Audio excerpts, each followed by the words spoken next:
titi ya bonto oya ashita timira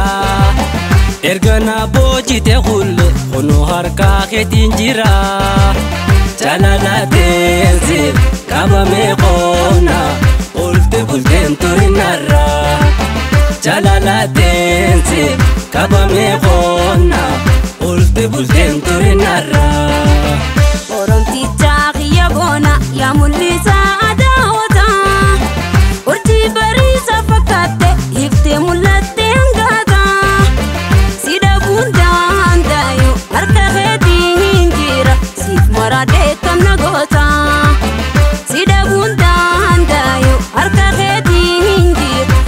Marade kamna gota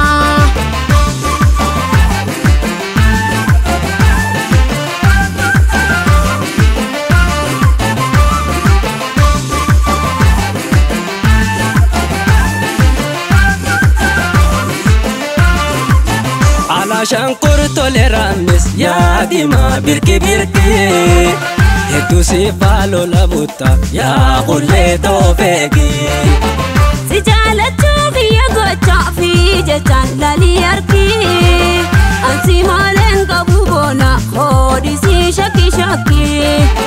kolarare metaballo lal farado tudeda shumbur shanyin talo borra o ya hunde bareda sumaya da bulajise laleda fi halkatas sida bundan dayubona o ansi binarada birisi khonna shakke gamaqiya sifanti ma halkan qobatiya sifandu fashir shakka ghairiya sumaya dalal anis alkanguya hoy martude gadisi naneya ya tamartusi tu mesa gaya umar safarun irpanto jisirpa shani galeti shasha gona shumba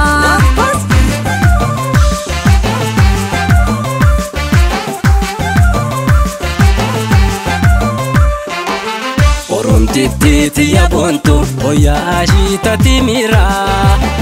ergana boji te hulle ono harka khetinjira chalala tenzi kaba me khona ulte bulten turinara chalala tenzi kaba me khona ulte bulten turinara orom tita ya bona ya mulisa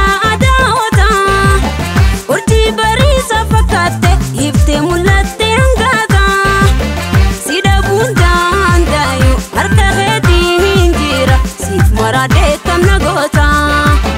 sida bunda andayo harka khedi hinjir sif marade kamna gota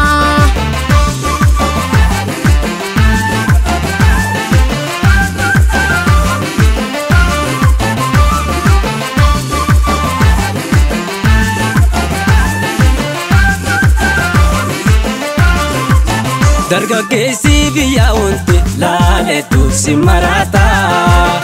ana malee eenyu baasa meequ baasitti laata jaalatti tun falalalme eenyutu nurra laala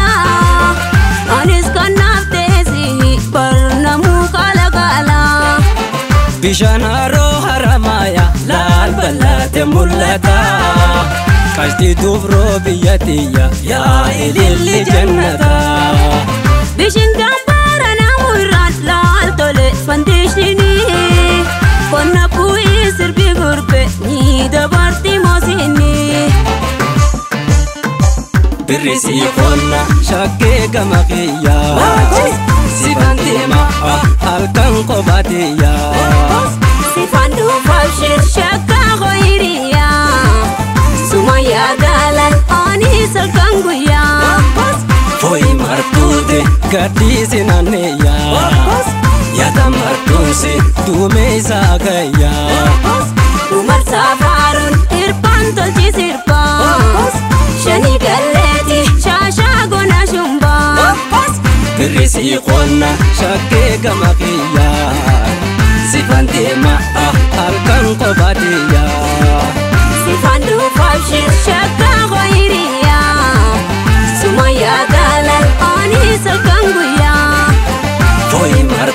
martuute gadhiisi naanneeyyaa yaada martuunsi duumee isaa gayyaa. Umar Safaruun hirphaan tolchi sirba shanii galee.